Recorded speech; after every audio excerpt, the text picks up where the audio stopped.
nhon ri tao lập chờ nار nào ngày mùng 9 tháng 7 2020 nhon tập ri nam in để teman nah in đã ngồi ri yang hoặc lụ vật lê phơi thay cái trọ phạm lập bởi vì tăng đến tăng mặt hoặc in ri tao nhon pecat ơi vợ ngồi trong chờ nar nhân người pecat nhân hari tay hari vật tay tay drum bạn đang ia vật nặng đi drum chờ đi bên đây vật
Pelu te para bơi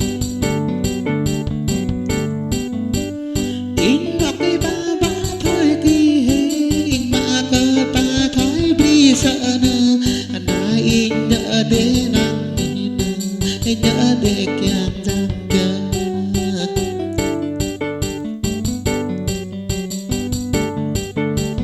na e hút cơ in na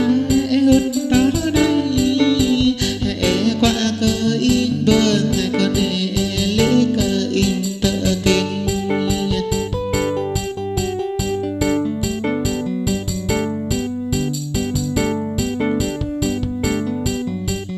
ôi rồi mơ ơi mà nát Allah ini kahyok Allah ini ra draw nhon pika man draw nhon hari pel dang wan uroi din boy kenara nhon ngồi hơ tay mọi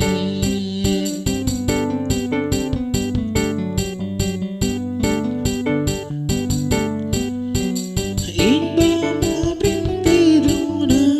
chai na dro cha in va ke mo bring no in grau in ma no grau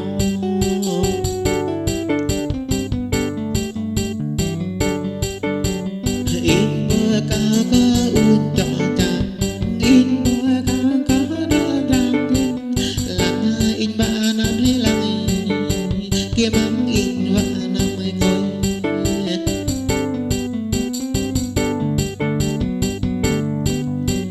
ôi rồi cô in rồi in đi ayo ke in đi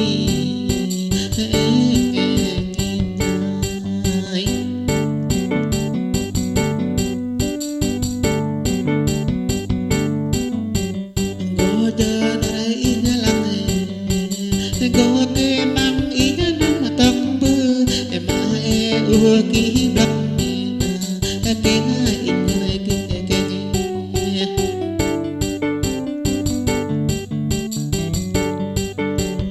na in có in na quay tóc na in người bớt bằng bọc ta ra người uk ta na in người bớt con lên yung na uk yung na palung tira ti ta brong dam bi